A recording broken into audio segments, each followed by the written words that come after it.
Des paroles aux actes, du moins si les électeurs le veulent bien. Donc, bonsoir Dominique Régnier. Bonsoir Michel Merci Cossio. d'être avec nous. Vous entrez donc dans la bataille politique en rompant avec votre métier de politologue, de prof à Sciences Po, de commentateur, certes engagé, mais il y a évidemment une montagne entre le commentaire et l'action peut-être demain. Vous êtes le candidat de l'UMP et de l'UDI aux élections régionales dans le Midi-Pyrénées Languedoc-Roussillon, donc une vaste région qui verra le jour le 1er janvier de l'année prochaine. Et vous nous direz ce qui vous motive, ce qui explique votre engagement aujourd'hui, comment vous allez mener la campagne et puis également quelles sont éventuellement vos craintes de novice, même si peut-être votre volonté d'incarner aujourd'hui le renouvellement du personnel politique peut balayer tous les doutes. Vous nous le direz tout à l'heure. Avec moi pour vous interroger, Dominique Régnier, il y aura Guillaume Dodin de l'agence France Presse, qui est le partenaire de Preuve par 3, comme chaque semaine, et puis Perrine Tarnot de Public Sénat. Alors évidemment, Dominique Régnier, on a tous des racines paysannes, hein, vous aussi, vous les exhumez, j'ai vu, pour ne pas passer pour un parachuté. Non, c'est parce que comme je l'ai dit, j'ai été choisi au terme d'une procédure unique qui a été mise en place par les élus de la région. 40 élus qui ont voulu choisir la tête de liste UMP-UDI. Ils m'ont choisi et donc je dis on ne parachute pas depuis le sol. Ça n'existe pas. Et mes origines avéronaises sont importantes pour moi. Donc c'est pas simplement... C'est vrai qu'on peut tous dire qu'on a des origines paysannes, mais oui. Moi je viens d'une petite ville de l'Aveyron, même si c'est le chef-lieu, Rodez, où je suis né, où j'ai grandi, où j'ai passé mon bac avant d'aller à Toulouse pendant un an, faire les études d'histoire avant d'aller à Sciences Po. Mais voilà, je n'ai jamais rompu avec ce qui est ma région, mon département. D'accord. En tous les cas, comme nouveau venu, vous avez été bien accueilli. Effectivement, vous avez été désigné par les 40 élus de la région. Souvent, le renouvellement est mal perçu, mal vécu par les élus qui sont déjà en place. Je ne sais pas si vous avez vu ce qui s'est passé dans la région voisine, en Aquitaine, avec le sort de Virginie Calmels, hein, l'ancienne productrice du Loft, qui se dit visée par des réflexions sexistes ou méprisantes. Alors, sexiste à votre encontre, peut-être pas, mais méprisante parfois? Non. Mais Virginie Calmels était déjà élue à les conseils municipaux, si je ne me trompe pas. Moi, je n'ai encore exercé aucun mandat. Et sur les 10 candidats qui étaient présents, j'étais le seul à n'avoir exercé aucun mandat. Et ce sont les élus qui l'ont voulu. Ils ont voulu cette procédure. Et puis, ils m'ont choisi à la fin, au terme d'une campagne quand même, qui a duré plusieurs semaines, où j'ai vu tous ces élus, où j'ai beaucoup visité la région, où j'ai beaucoup parlé avec eux. Donc, c'est un vrai travail aussi de persuasion qui a eu lieu. Est-ce que vous avez d'ores et déjà une vision pour la future grande région que vous voulez présider demain? Oui, certainement, oui. Il y a quelque chose, au départ, moi je l'ai dit, hein, cette fusion était une bonne idée. La méthode était épouvantablement mauvaise et le but donné était nul et non avenu. On dit on va faire une fusion pour faire des économies. Il n'y a pas pire raison que celle-là. Et donc ce que je propose, c'est qu'on fasse une fusion pour faire de la croissance, de l'emploi, de l'innovation, de la solidarité entre les territoires, du développement durable. Votre priorité, ce serait quoi? Ce sera l'emploi. L'emploi. Oui, parce que la région Languedoc-Roussillon, qui va être fusionnée avec Midi-Pyrénées, a quasiment 15% de chômeurs aujourd'hui. Vous êtes au-dessus de la moyenne nationale, avec une forte disparité, évidemment, entre les deux régions existantes aujourd'hui. Absolument. Il y a du chômage en Midi-Pyrénées, supérieur au niveau national, mais Languedoc-Roussillon, c'est le record en France, près de 15%. Et encore, c'est la moyenne. Si on prend le chômage chez les jeunes, c'est catastrophique. Mais demain, si vous avez les clés de cette future grande région, vous n'aurez pas les clés totalement de la politique économique. Vous ne pourrez pas, par exemple, aujourd'hui promettre, comme d'autres, l'inversion de la courbe du chômage. Non, la tâche de cette région, elle va faire beaucoup pour l'emploi, si elle est bien pensée. Ce n'est pas un conseil régional en plus grand.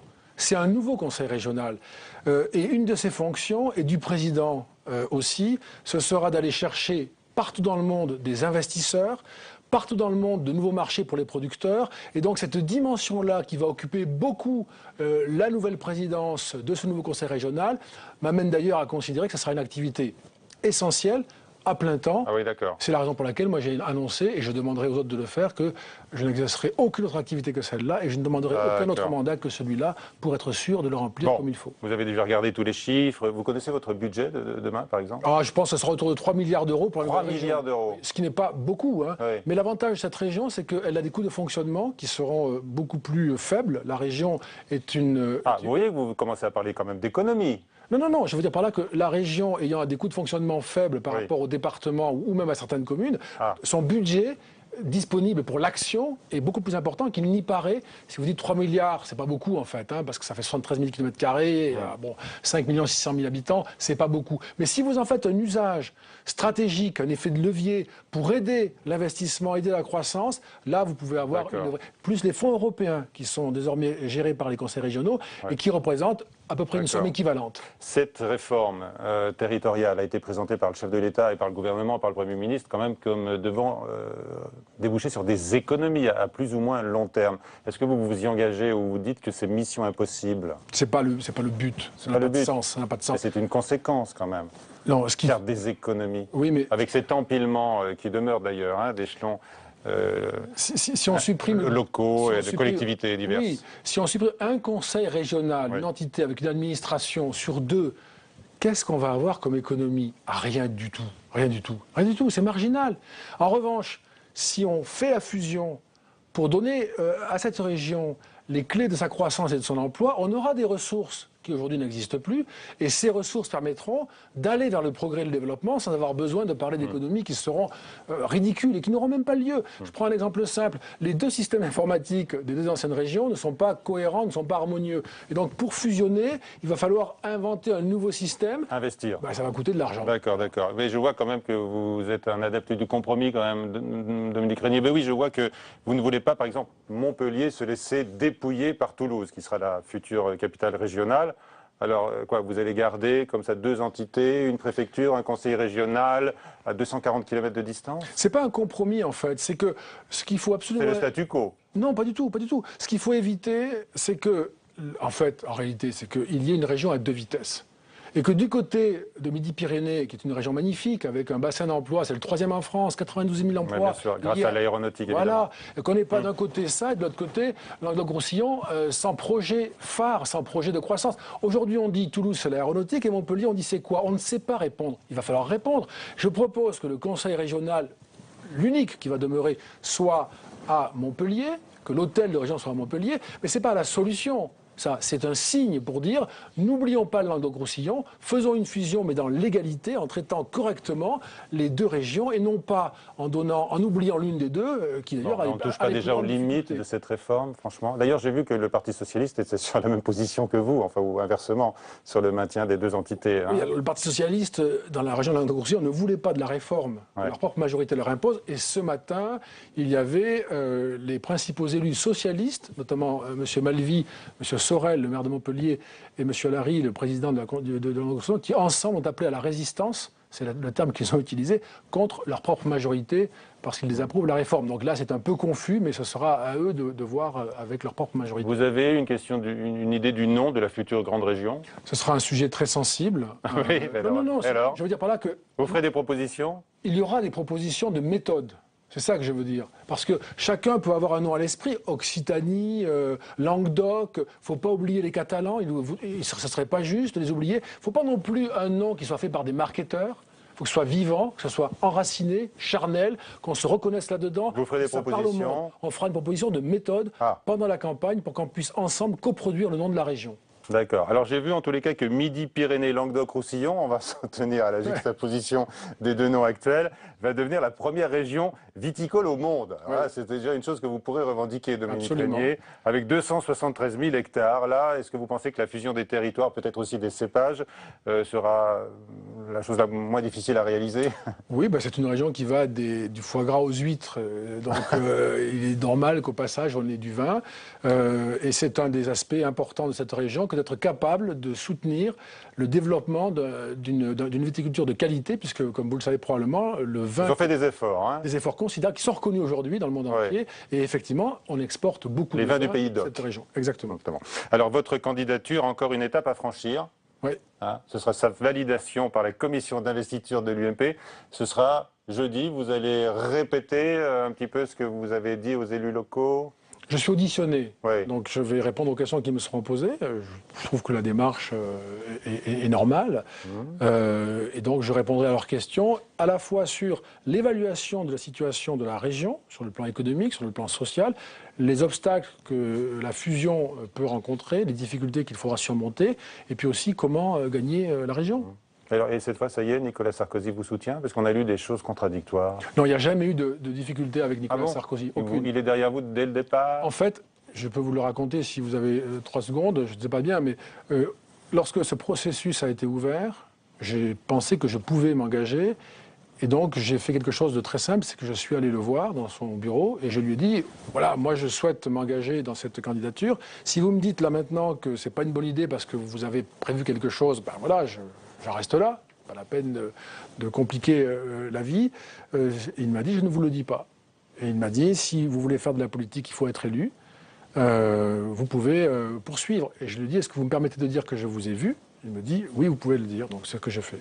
D'accord. J'ai considéré qu'il n'y avait pas d'obstacle, si vous voulez. D'accord, mais pas d'encouragement non plus. Bah, c'était quand même pas. Ça m'a pas découragé en tout cas. Non, mais il vous a pas dit, vas-y, fonce, fais comme moi, utilise mes méthodes. On n'a pas cette relation. À l'époque, je pense à sa prise de Neuilly, par exemple. Oui, qui est une prise, oui, effectivement mémorable. Oui, non, mais c'était. J'avais devant moi une campagne à mener, 40 élus à convaincre. C'était début mars. L'élection a eu lieu le 25 avril. J'avais beaucoup de kilomètres à parcourir, beaucoup de monde à voir, ce que j'ai fait pour être élu ensuite au 4e tour. Et maintenant, il a manifesté plus d'entrain pour votre candidature, maintenant que vous avez franchi la première étape. Il m'a téléphoné le lundi qui a suivi mon élection à 7 pour me féliciter chaleureusement. Et c'était un moment sympa. Donc vous avez aussi, estimez-vous, gagné votre légitimité auprès du président de l'UMP? Auprès des élus aussi, auprès du président de l'UMP. Bien sûr, on en a parlé, mais là, du président de l'UMP. J'imagine, puisqu'après tout, quand je suis rentré dans son bureau, j'étais un politologue qui n'avait jamais essayé d'être élu de cette manière-là. Donc là, je l'ai fait, j'ai montré que je pouvais le faire, j'ai fait des kilomètres, j'ai convaincu, j'ai débattu, j'ai discuté, j'ai argumenté, j'ai été auditionné, j'ai gagné ce scrutin assez largement. Donc je pense qu'il s'est dit, quand même, voilà, il sait faire. D'accord, voilà. Bon, alors, est-ce que vous avez pris votre carte à l'UMP? Vous allez nous le dire dans un instant, Dominique Régnier. Guillaume Daudin de l'agence France-Presse va nous rejoindre maintenant, mais on va d'abord voir l'enjeu du congrès que l'UMP convoque à la fin du mois. Sandra Cerquera. Les Républicains, c'est le nom qui fâche un peu tout le monde à l'UMP. Pour les proches d'Alain Juppé notamment, se nommer ainsi, c'est vider la République de son sens, et donc source de clivage. Alors pour mettre fin aux critiques, Nicolas Sarkozy a décidé de faire voter les adhérents. Nicolas Sarkozy veut associer tout le monde et que les décisions ne soient pas contestables. À partir de ce moment-là, il propose ce vote qui n'était pas prévu au départ, mais je crois que c'est la meilleure idée. Comme ça, il n'y aura pas de rabat-joie à l'issue de ce vote. Mais vouloir changer de nom à tout prix, n'est-ce pas un peu trop risqué? Car le résultat du vote des militants tombera la veille du congrès du 30 mai. S'il est négatif, cela pourrait venir enrayer la dynamique de renouveau du parti et même mettre Nicolas Sarkozy en échec. Mais chez les proches, on cherche à rassurer. Ce congrès sera bien celui du renouveau. Un congrès de refondation pour passer de 250 000 à 500 000 adhérents très vite, pour refaire un grand parti populaire républicain qui fera de la République le cœur de son dispositif politique, le cœur de son projet. Et je pense que c'est ce que les gens attendent pour assurer l'alternance. L'alternance à l'UMP, on n'a que ce mot à la bouche. C'est sûr, la refondation du parti est l'étape clé vers la reconquête du pouvoir. Autre étape, les régionales fin 2015. Pour Bruno Retailleau, tête de liste de la droite dans les Pays de la Loire, pas de doute, ces élections seront un vrai test national. Regardez d'ailleurs pour les départementales. Jamais je n'avais vu des départementales aussi nationalisées, avec des thèmes nationaux aussi prégnants. Avec 13 régions métropolitaines seulement, la dimension nationale de cette élection sera très très affirmée. Enjeu national en vue de la présidentielle de 2017 et une démonstration de force obligée de la droite face au Front National. Dans quelques régions, comme dans le Languedoc-Roussillon ou en région PACA, le FN est une sérieuse menace. Voilà, et Guillaume Daudin de l'AFP nous a rejoint. Dominique Régnier, vos questions. Bonsoir. Guillaume, bonsoir. Bonsoir. Le suspense est insoutenable. Vous aviez parlé donc de prendre votre carte à l'UMP. Où en êtes-vous? Je l'ai fait. Ça y est? Oui, je l'ai fait. Je l'avais promis au moment où je me suis engagé en cas d'investiture. Les partis politiques sont nécessaires. Ce n'est pas simplement l'article 4 de la Constitution. Aller vers une élection, voilà, ça suppose d'être avec un parti politique, donc je l'ai fait. Ça y est. Donc, et vous allez peut-être reprendre dans quelques semaines la carte, cette fois des Républicains. Oui. C'est possible. Qu'est-ce que vous pensez de ce nom, vous, l'ex-politologue, on peut dire, désormais? Oui, là aussi, on en parlera, mais c'est un traitement asymétrique hein, qui est réservé à ceux qui font de la politique à droite. Puisqu'on peut être un politologue quand on a été élu au Parti socialiste. On reste politologue, mais à droite, on est un ex-politologue. C'est une caractéristique française. Ah bon? Avec laquelle je vis d'ailleurs. Hein. Oui, absolument. J'ai des collègues qui ont été candidats. Du parti, Monsieur Bergougnou, c'est ça, l'historien du parti? Oui, Olivier Duhamel. Est-ce qu'on le dit que c'est un ex-politologue? Il a été élu socialiste. Jacques Généreux, l'économiste de Sciences Po, qui a été candidat sur la liste du Front de gauche, est toujours un économiste et pas un ex-économiste. Mais c'est une habitude française. Et ça correspond peut-être aussi à votre volonté de rupture, mais vous en parlerez tout à l'heure avec Perrine Tarnaud. Je pense que c'est vraiment. Il y aura chez vous un avant et un après. Bien sûr. Alors on en reparlera sur le plan mais je pense qu'il y a une asymétrie française qui est liée, je crois, à un héritage de l'après 1945. C'est une question intéressante d'ailleurs. Ah oui. Mais sur cet aspect-là, sur les Républicains, moi j'ai dit tout de suite que j'ai trouvé, avant même d'ailleurs de m'engager, j'ai dit que c'était une bonne idée. D'accord. C'est une très bonne idée, d'abord parce que changer de nom, c'est marquer le changement de cycle, et là c'est une nécessité. Si on veut refonder quelque chose, il faut un nouveau nom. Sortir du sigle, c'est une bonne idée aussi, que ce soit parlant. UMP est un sigle qui ne parle pas. C'est une bonne idée d'avoir un contenu substantiel. Et les Républicains, c'est une formule que je trouve impeccable. Je ne vois pas du tout ce que l'on peut reprocher à la formule. Elle est parfaite. Quand même, les critiques, vous les avez entendues. Certains parlent de captation d'héritage. La plupart des partis politiques français pourraient se présenter comme les Républicains. Vous êtes très jeune, mais le Rassemblement pour la République n'avait pas à ce moment-là soulevé de critiques de ce genre. Oui, mais la République et les Républiques, vraiment... c'est une prétention d'exclusivité quand même, reconnaissez-le, Dominique Trévidic. Non, mais on peut s'appeler... Non, je ne crois pas du tout. Je crois qu'on veut affirmer... Enfin, je pense que l'intention est d'affirmer l'attachement aux valeurs de la République. Et voilà, il me semble que c'est quelque chose qui fait sens et qui d'ailleurs donne à cette ancienne UMP une orientation philosophique et politique qui a une importance qu'il faut souligner et je dirais même reconnaître. Bon, vous parlez des valeurs de la République. Vous êtes candidat dans une région où se situe Béziers, la ville dont est maire Robert Ménard. Il aurait fiché les élèves selon leur religion supposée. Qu'est-ce que vous en pensez ? Alors, donc voilà, vous êtes journaliste, hein, il faudra faire attention que tout ça soit vérifié. Je ne suis pas en mesure moi-même de le dire, je n'ai pas d'informations. Donc c'est toujours un peu compliqué, mais il est évident que ce type de pratique ne peut que susciter l'indignation et la dénonciation. Enfin, c'est scandaleux, il n'y a pas de mot qu'on peut utiliser à part celui-là. C'est violent, et il faut bien comprendre la différence entre chercher à avoir des informations statistiques sur les individus. Ce que moi je souhaite, par exemple, on n'est pas assez renseigné en France sur la société française, sa complexité, sa composition, ce qu'on appelle les statistiques ethniques. Moi je suis favorable, hein. Mais ça veut dire ça que l'on fait des recensements et que l'on renseigne parce que les gens vous déclarent être eux-mêmes, librement. Là, apparemment, il ne s'agit pas de ce cas-là. Là, apparemment, on impute à quelqu'un une religion ou une identité sans lui demander son avis, sans avoir son consentement. Et en fonction d'un prénom. En fonction d'un prénom. Donc c'est un acte violent, autoritaire, inacceptable évidemment, et qui d'ailleurs doit nous rappeler que ce type de parti politique a quand même cette mentalité au cœur de ce qu'il est. Et il ne faudrait pas qu'il ait le pouvoir avec les outils qu'on vient de lui donner aujourd'hui. Vous parlez du projet de loi qui a été voté par l'Assemblée nationale. Voilà, parce que ces outils spécifiques pour la surveillance, c'est très bien quand vous avez des démocrates et des républicains qui les ont entre les mains, mais quand vous avez un parti qui est d'une nature, d'une culture différente, vous prenez un risque considérable. Député UMP à l'Assemblée nationale, vous ne l'auriez pas voté, par exemple? Je pense que je l'aurais beaucoup amendé. En tout cas, j'aurais essayé de l'amender beaucoup. C'est un texte dont je comprends l'intention, parce qu'on a un vrai sujet de sécurité. Donc ça, on ne peut pas le nier, ce serait absurde, mais je trouve qu'il va très loin et que peut-être demain... Et qu'il est liberticide. Oui, il réduit en tout cas liberticide, c'est fort, mais il réduit beaucoup les libertés en tout cas. Et votre crainte première, c'est qu'il tombe demain entre des régimes qui ne seraient pas forcément démocratiques. Écoutez, quand vous avez des outils pareils, vous avez deux risques. Que demain, une crise nous oblige à l'utiliser de façon excessive, ou nous amène à l'utiliser de façon excessive, ou que des gouvernants qui soient moins républicains que d'autres, eh bien, en fassent un usage qui serait terrible. Alors, pour reprendre ce vocabulaire, vous êtes plutôt fiché comme libéral, et vous venez de le dire, favorable à des statistiques ethniques. Je ne suis pas sûr que ça fasse dans votre camp l'unanimité, la possibilité d'ouvrir des statistiques ethniques. C'est un sujet, vous savez, c'est un sujet qui divise droite et gauche. Hein. Moi, alors là, pour le coup, je le dis comme... C'est pas une mesure qui colle trop à l'image Les Républicains, justement. Je sais pas. Moi c'est très simple. Hein. On ne peut pas, je crois, aujourd'hui en France, avoir ni une idée de ce que nous sommes, ni des problèmes que nous rencontrons si on ne fait pas cela. Je vais prendre un exemple très simple. On ne peut pas nous parler d'inégalités sociales liées aux origines ethniques des individus s'il n'y a pas ce genre de statistiques. Ce sont des imputations ou des spéculations sans fondement. Moi, je crois que ça existe, ces inégalités, mais prouvons-le, montrons-le, Dû à l'origine, documentons-le. vous pensez qu'il y a des inégalités dues aux origines? Je pense au fait qu'on est un immigré, au fait qu'on porte un nom à consonance arabe, au fait qu'on habite un quartier où l'immigration est plus forte. Et vous avez là, effectivement, toute une série de conséquences qui en découlent et qui posent des problèmes voilà, dans notre pays et qu'il faut arriver à corriger.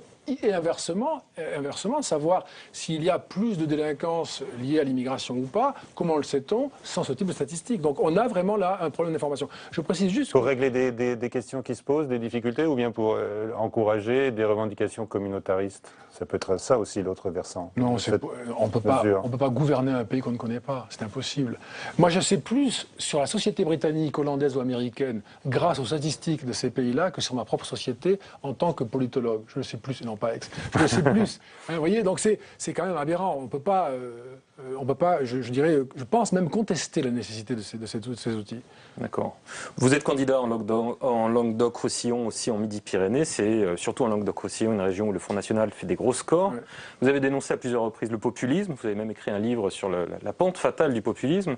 Et pourtant, vous rejoignez un parti dont le dirigeant actuel, Nicolas Sarkozy, a été accusé d'être l'un des principaux promoteurs, d'être celui qui pousse les Français peut-être le plus dans cette pente. Est-ce qu'il n'y a pas un grand écart ?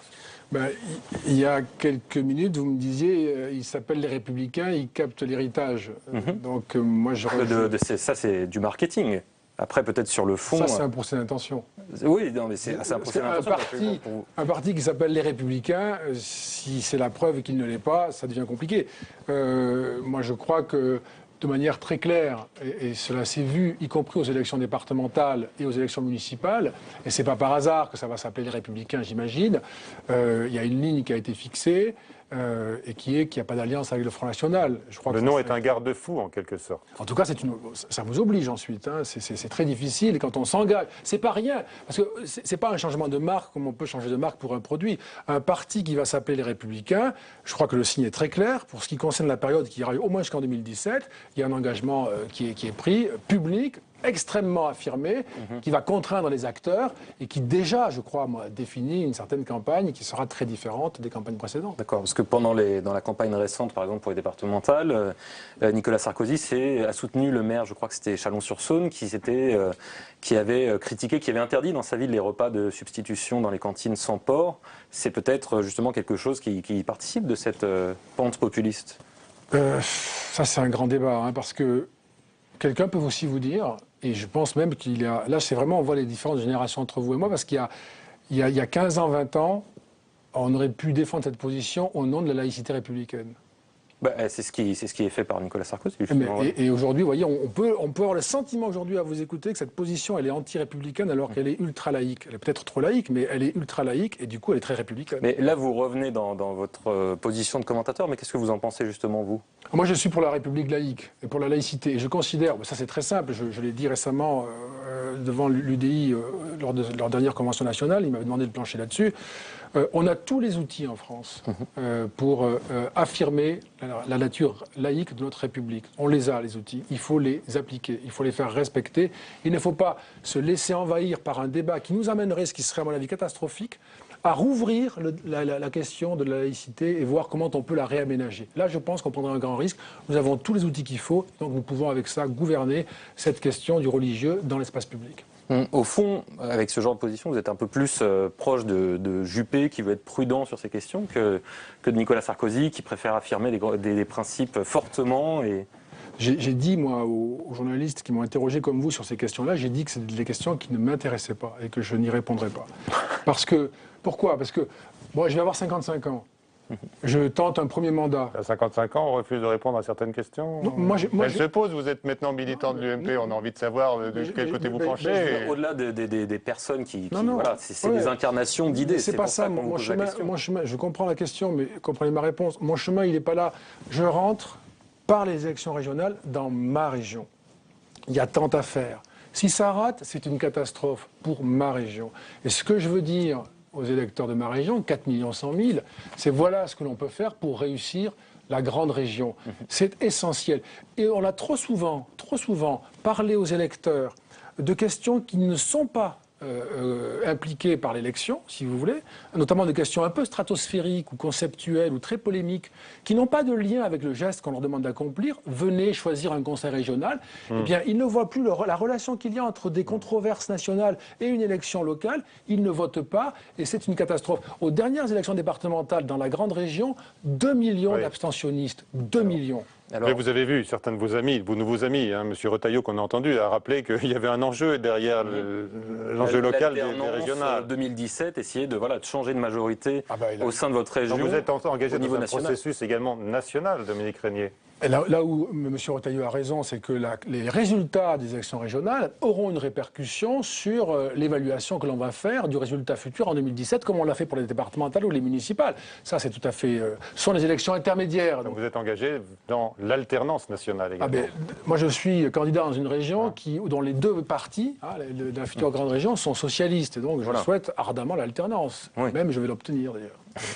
Ce que j'ai dit depuis le début et ce qui se fera. Hein. Ça veut dire que vous pensez que François Hollande, en 2017, ça va être difficile pour lui Est-ce qu'il a encore une chance pour vous Dans ma région, il a perdu. Oui, et sur le plan national, c'est plus difficile. S'il a perdu dans votre région, c'est qu'il a a fortiori perdu au plan national. Voilà une bonne déduction que je fais. D'accord. Bon. Un commentaire sur le Front National, puisqu'on revient sur notamment vos thèses et vos... Et oui, parce que vous êtes donc, comme on l'a déjà dit, dans cette région assez marquée par le Front National et notamment par Louis Alliot qui sera le candidat. Votre adversaire, le vice-président du C'est votre adversaire. Voilà, vous êtes plutôt fiché, je l'ai dit tout à l'heure, libéral, ou en tout cas, on vous colle cette étiquette. Comment vous allez faire campagne entre une gauche qui finalement dans votre région est forte et un Front National qui progresse avec cette étiquette de libéral? Moi, je l'ai dit, je viens de le dire là, la couleur politique de ma région, c'est l'abstention. Hein. 2 millions d'abstentionnistes, c'est-à-dire ça ne la caractérise pas, hein, c'est beaucoup de régions sont comme ça, hein. Mais 2 millions d'abstentionnistes, ce sont des millions d'électeurs qui ne votent pas Front National et qui ne sont pas contents. Et donc on peut parler à ces électeurs et on peut gagner une élection en parlant des problèmes qui font voter Front National sans nécessairement parler du Front National.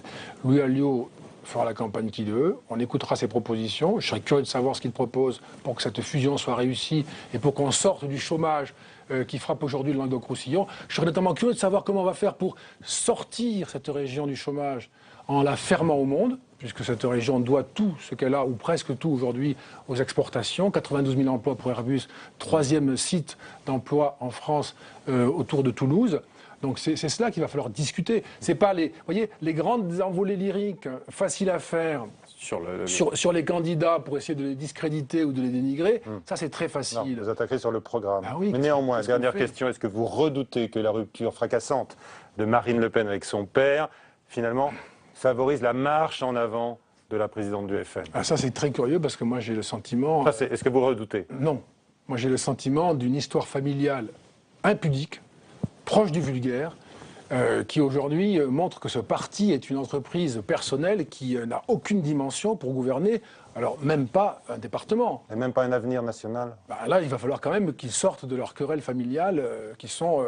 Est-ce qu'elle n'est pas justement en train d'en sortir actuellement? Je ne crois pas. En tuant le père? Je ne crois pas. Je ne pense pas que le père se laisse faire. Et puis, je ne sais pas comment ça sera apprécié. Puis, on verra bien, de toute façon. Mais peut-on me donner un exemple de notre parti politique dont on tolérerait un tel comportement qui, depuis des mois, se dispute entre le père, la fille, la petite fille, le gendre du père, on s'y perd, et ça dure, et ça dure, et aujourd'hui, on a l'impression que le psychodrame monte en intensité, le père exige que la fille change de nom, on est entre le grotesque et l'épouvantable. Et ça débouche sur quoi? C'est un parti qui est déconsidéré. Je ne sais pas comment les électeurs vont considérer que ce parti-là est capable de leur apporter une solution à leurs problèmes. Ça me paraît être une démonstration éclatante. Merci Guillaume. Perrine Tarnaud depuis Luxena arrive maintenant. Dominique Régnier, juste après cette enquête de Samia Dechir sur ceux qui, comme vous, ont basculé un jour dans la politique, dans la vie politique active, en se présentant devant les électeurs. La politique en France est devenue l'affaire de professionnels souvent indéboulonnables. Il y a ceux qui en font leur carrière et d'autres qui y viennent beaucoup plus tard. Noël Mamère, lui, a d'abord été journaliste pendant une quinzaine d'années avant de devenir député. La politique française souffre justement terriblement du manque d'engagement de la société civile, c'est-à-dire de ces hommes et de ces femmes qui ont un métier, qui vont l'exercer pendant 25 ou 30 ans, et qui, à un moment de leur vie, souhaitent s'engager d'une autre manière dans leur société. Et souvent, ces personnes-là rencontrent des barrières. Les barrières et les coûts que réservent les partis politiques, Jean-Marie Cavada les connaît bien. Journaliste puis directeur de plusieurs grands médias, il s'est d'abord engagé chez les centristes, dont il s'est aujourd'hui éloigné pour prendre la présidence du parti Nous Citoyens. Quand on vient de la société civile, qu'on y a une autorité et qu'on rentre dans un parti, dans un premier temps, on est dorloté comme l'enfant qui vient de naître. Dans un deuxième temps, beaucoup de manœuvres tentent à vous pousser dans les coins et je mets en garde notre ami M. Régnier, qui est un politologue que j'estime. Mais il ne m'attend sans doute pas pour avoir vu cette chose-là et par conséquent, c'est une chose qui existe, il faut le savoir. De temps en temps, on a l'impression qu'on sert de force d'appoint. Observateurs de premier plan de la vie politique, les politologues peuvent être tentés de franchir le pas, mais peu osent, comme Dominique Régnier, se lancer dans l'aventure. C'est un pari risqué que prend Dominique Régnier. Il connaît très bien la vie politique. Il a des convictions qui ne datent pas d'aujourd'hui, libérales, pro-européennes. Il a toujours été très critique à l'égard des rapprochements de certains, à l'égard de certaines thèses du Front National. Donc c'est un choix qui est tout à fait légitime, courageux. Dans le passé, les politologues, les observateurs, les intellectuels ont eu du mal à s'ancrer durablement dans la vie politique. Un pari risqué car pour un observateur de la vie politique, le retour en arrière est difficilement envisageable. Bonsoir Perrine Tarnaud. Bonsoir Michel. Vos questions donc à Dominique Régnier engagé, on l'a vu, dans un pari risqué. Oui, un pari risqué. Est-ce que c'est un aller sans retour? Oui. Ben forcément. Oui, parce qu'on ne peut pas revenir. L'État que j'ai quitté, je ne peux pas le retrouver. Hein, je suis maintenant quelqu'un qui s'engage, donc il n'y a pas de... Ça y est, vous êtes jeté dans l'eau de la politique. Voilà. Ouais. Est-ce que c'est un pari risqué? Oui, bien sûr, c'est un risque. Si vous échouez. Évidemment. Oui, c'est un risque. Mais ça c'est ce qui fait aussi, si vous voulez, l'intérêt de ma démarche, en tout cas à mes yeux, si je puis dire.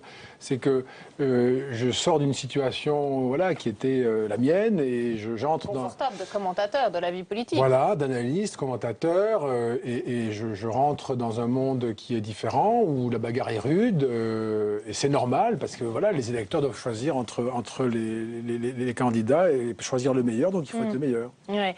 Vous connaissez bien effectivement ce milieu de la politique qui est dur. Pour reprendre un peu les propos de Jean-Marie Cavada, au début on est dorloté un peu comme un enfant, et puis après il y a les coups. Oui. Bon. Qu'il faut donner aussi parfois. Oui. Et qu'il faut savoir recevoir. Qu'il faut savoir recevoir, oui. Mais en même temps, si vous voulez, là encore une fois, moi je viens en politique à 54 ans quand même, donc c'est pas bon. Je viens en politique par une procédure qui déjà est une forme de rite de passage, si vous voulez. Hein. Votre désignation. Voilà, la campagne que j'ai dû faire, etc. J'ai dû écrire des textes. Oui. Il y a une primaire. Et puis le jour de l'élection, il y avait un suspense. Quoi. Je sais pas, il y a eu 4 tours, c'était très tendu. Enfin, c'était formidable. Donc là, il y a quelque chose. Oui, mais il y a eu 4 tours. Est-ce que vous vous sentez légitimé pour autant? Oui, c'était prévu par la procédure. Hein. C'est comme ça que c'était organisé. Mais certains ne les arment pas tout à fait, vous le savez, et peut-être même pourraient envisager une liste contre vous. C'est pas certain, c'est un. Que tous vos collègues me disent, par exemple, un. Et ce je n'ai pas cité le sénateur Jean-Pierre Levin, je vous laisse le faire. Non, mais c'est toujours pareil. Mais toujours est-il que vous êtes attendu au tournant, parce que soit c'est la victoire, et alors là, c'est la naissance d'un animal politique, soit c'est l'échec, et ce sera facile de dire que vous avez perdu, parce que finalement, vous êtes un bleu, vous êtes un débutant en politique. Oui, on peut avoir différents... Enfin, en tout cas, vous avez raison. De toute façon, vous avez raison. Ça, c'est sûr. Sur le fait que si on perd, après on dira, bon voilà, c'était le mauvais choix. Mais il y a quelque chose qui est sans doute très clair pour les téléspectateurs, c'est que si on fait, comme vous l'avez dit, ce mouvement que je considère comme irréversible, si on prend ce risque qui est réel, même si bon, je ne risque pas quand même ma vie, n'exagérons rien, c'est parce qu'on a la conviction que l'on va gagner. C'est tout à fait ça que j'ai à l'esprit. Et véritablement, c'est cette conviction-là qui fait que mon chemin me paraît désormais tracé. Pourquoi? C'est une confiance en vous? Non, c'est parce que la procédure déjà est le premier acte qu'il fallait accomplir pour gagner cette région. Je l'ai dit d'ailleurs aux élus, hein, c'est eux qui l'ont inventé, je peux le dire plus facilement. Ensuite, parce qu'une figure ici de la société civile comme moi correspond, je le vois tous les jours, je suis beaucoup maintenant dans ma région, et on me le dit, et la réception est très positive, très positive. Et enfin, parce que... C'est le début. Oui, mais... Vous êtes une personnalité un petit peu nouvelle peut-être sur le terrain. Oui, mais on vous découvre, mais après, c'est vraiment les électeurs peuvent être ingrats, et cela c'est vite. Ça c'est possible, mais là pour le moment, les gens sont très heureux, en tout cas ceux qui me le disent, hein, sont très heureux de voir un nouveau venu dans le monde politique. Ils le demandent souvent, c'est d'ailleurs pourquoi les élus avaient organisé cette procédure. Et encore une fois, sur 10 candidats, le seul non élu, c'est moi, ils me choisissent. C'est parce qu'ils ont eux-mêmes conscience, à travers leur expérience et leur discussion avec leurs électeurs, qu'il y a un besoin de renouveau. Comment on passe de l'analyse à l'action? Ça a été quoi le point de bascule finalement? Le point de bascule, il est que dans mon travail d'analyste, cela fait pas mal d'années maintenant, que je mets l'accent sur des difficultés que notre pays rencontre. Ça m'a préoccupé, puis ça m'a inquiété, et je suis aujourd'hui vraiment très inquiet sur ce qui peut arriver à ce pays, que je trouve très fragile. Et l'idée de continuer à tenir la chronique de cette crise et de cette fragilité, de ce délitement, eh bien, ça ne me va plus du tout. Je me dis, ou bien j'arrête de commenter, parce qu'il faut que je trouve autre chose, parce que c'est pas possible, c'est insupportable, franchement. Insupportable. Moi, je trouve ça insupportable. Ou bien j'essaie d'agir avec celles et ceux qui agissent, et donc je m'engage pour... en espérant faire mieux que les autres hommes politiques, dont vous teniez jusqu'à présent la chronique finalement un peu pessimiste. En espérant être utile, par le fait que, ayant l'expérience que j'ai, le parcours que j'ai eu jusqu'ici, je peux les aider, avec eux, on ne fait pas tout seul, je peux les aider à réaliser 2 ou 3 choses qui seraient considérées comme une réponse positive aux difficultés de nos concitoyens. Qu'il y ait cette idée que l'on peut réenchanter la démocratie, que l'on peut retrouver du côté de la puissance publique une efficacité, une réponse. Si nous ne répondons pas à cette attente-là, nous aurons une grande désillusion aux élections prochaines. Vous pensez que ça vous donne un peu une longueur d'avance finalement, d'avoir été un observateur de cette vie politique? Ça vous donne un recul que n'ont peut-être pas certains hommes politiques sur le terrain? Peut-être par temps de crise, encore que je ne veux pas généraliser, parce que beaucoup d'élus connaissent bien leur territoire. Lorsqu'ils sont réélus, ils le prouvent. Mais en tout cas, le fait d'être issu de la société civile me donne sans doute une longueur d'avance par rapport à mes concurrents, qui sont quand même des politiques habitués au mandat et qui sont depuis toujours dans la politique. Là, je pense que j'ai un avantage sur eux, oui.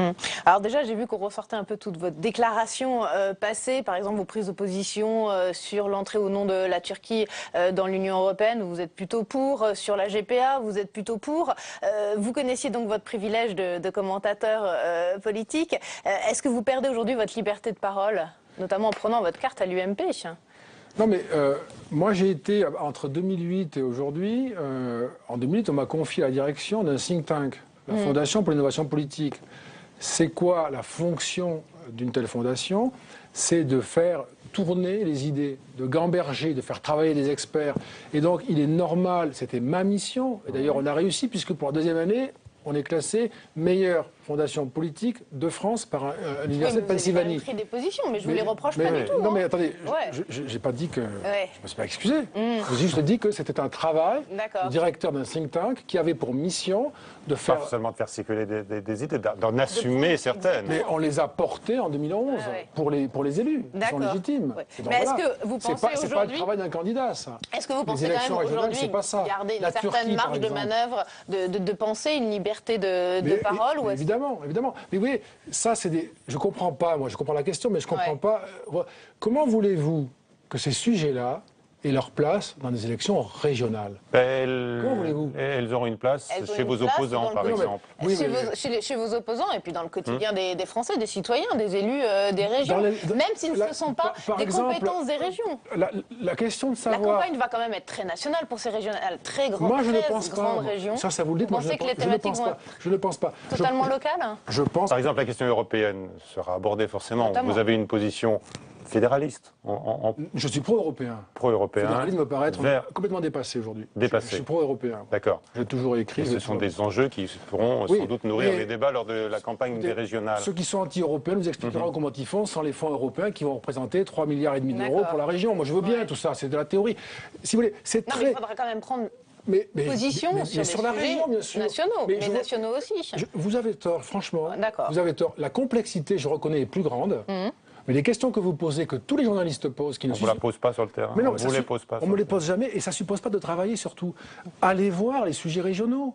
Il y a des sujets majeurs en termes de santé, en termes de transport, en termes d'éducation, de création d'emplois. C'est plus compliqué, mais ça intéresse beaucoup plus les électeurs. Bien sûr, mais les délocalisations, on vous en parlera peut-être également. Mais bien sûr, on nous en parlera et on y répondra. Mais je veux dire, la question de savoir si Régnier était en 2004 pour la Turquie dans l'Europe, ça, franchement, c'est stratosphérique. Non, mais ça, j'ai cité des exemples. C'est vous qui l'avez cité, c'est pas moi. Après, vous me dites, c'est vraiment stratosphérique. Et c'est un jeu politicien qui vous mêle. Vous voulez sortir je ne suis pas dedans. Qui mêle journalistes et politiques dans un débat très parisien. Je vous assure, c'est une erreur, ça. Personne ne va s'intéresser à ça. C'est pour ça que vous avez 2 millions d'abstentionnistes. Mais qu'est-ce qu'on fait pour les 15% de chômeurs de la région d'Anneau-Roussillon? C'est pas ça qui va répondre à leurs questions. Est-ce que quand même, après, on parlait de populisme tout à l'heure dans la deuxième partie de l'émission, est-ce qu'en campagne, sur le terrain, sur les marchés, il n'y a pas un risque parfois de basculer dans la parole facile, dans la compromission? Compromission, c'est grave, hein, dans le populisme. Populisme, c'est sérieux aussi, oui. Je ne sais pas, moi Ça, c'est quelque chose que vous découvrez, vous, sur le terrain? Moi, je vois des gens qui me parlent. J'ai passé l'autre jour, dimanche dernier, j'étais à 7 sur le marché de 9h à 15h. Donc j'ai rencontré des dizaines de personnes. On a eu beaucoup de discussions. On m'a parlé d'emploi, on m'a demandé ce qu'allait devenir le port de Sète, est-ce qu'on pouvait développer son activité, est-ce qu'on pouvait faire revenir plus de dockers. On vous parle du problème, voilà un problème européen, on vous parle du problème des quotas pour le thon, puisque c'est 40% du quota du thon de la ville de Sète. Donc vous avez des questions très concrètes qui sont posées. Il faut y répondre. Auxquelles vous savez répondre? Il faut répondre, pas toutes, c'est sûr, hein, mais il faut y répondre en tout cas. Mais je ne vois pas là-dedans de risque populiste. En fait, le populisme, ce n'est pas un risque, c'est une tentation. C'est la tentation de celles et ceux qui n'ont pas envie de travailler et qui, plutôt que de répondre aux questions qui se posent, ont envie de faire des formules faciles ou d'en discuter. Ou qui affrontent tous les jours les difficultés. Non, ou d'en discuter. Très bien comment y répondre. Discuter. Et c'est ce qu'on fait tous ensemble quand on parle de sujets qui n'intéressent pas les électeurs. On fait tous du populisme. C'est facile, on peut en parler, mais malheureusement, ça ne répond pas aux questions qui se posent sur le terrain. Est-ce que vous avez un mentor en politique? Ça ne me vient pas à l'esprit. Donc, ou alors, il faudrait que je remonte très très loin. Très loin, mais vous pouvez aussi. Je ne sais pas, je n'ai pas de mentor. Non, pas de... La question est intéressante, je ne me l'étais jamais posée. Alors, est-ce que vous avez prévu de demander des conseils à certains? Mais je demande beaucoup de conseils, bien sûr. Mais les élus locaux qui m'ont désigné, en plus, ma rencontre avec eux était une rencontre à la recherche de conseils. Jean-Marc Pujol, le maire de Perpignan, Jean-Luc Moudinque, le maire de Toulouse, Alain Marc, sénateur, qui est dans la maison. Ils vont tous s'engager avec vous dans la campagne? Oui, bien sûr. Oui, bien sûr. Oui, parce que le fait de gagner la région a une importance cruciale. Vous savez, ce sont des élections de fondation. Il n'y a pas de sortant. Il faut fabriquer une nouvelle région. Les élections qui vont avoir lieu en décembre vont permettre de fonder une nouvelle région. Et donc, celles et ceux qui vont y participer vont jouer un rôle absolument décisif pour les années qui viennent. Vous n'avez pas peur d'être pénalisé par votre manque d'expérience? Vous allez quand même piloter, si vous êtes élu, la 3e région française. Il y a un risque, effectivement. Donc, mais ça, c'est pareil, vous voyez. On peut se cracher aussi à la tête d'une région, vu la complexité. Manque d'expérience. Non, mais je découvre... Que vont vous poser les électeurs et pas que moi? Comment vous savez que je n'ai pas l'expérience? Mais je vous pose la question. Non, vous n'avez pas encore dirigé de collectivité locale, par exemple. Il se trouve que... Non, mais c'est marrant parce qu'il se trouve que mon activité principale, en tout cas très, très importante, est de travailler avec les collectivités locales depuis des années. J'ai dirigé un observatoire interrégional du politique, j'ai été membre du comité de centralisation du Sénat pendant des années. Enfin, je ne fais pas la liste, mais j'ai pendant des années travaillé avec les collectivités locales. Donc, je ne dis pas... travailler avec. Oui, mais je veux dire, j'ai une bonne connaissance, de leur métier et de leurs problèmes. Et je ne crois pas qu'on puisse exercer un mandat sans avoir la légitimité. La compétence, en démocratie, elle vient de la légitimité démocratique. Merci Dominique Régnier, vous avez pu affûter vos réponses à des questions qui viendront pendant la campagne. Elles reviendront pendant la campagne. Merci. La semaine prochaine, notre invité sera Thierry Mandon, le secrétaire d'État à la réforme de l'État. Bonsoir à tous et à très vite.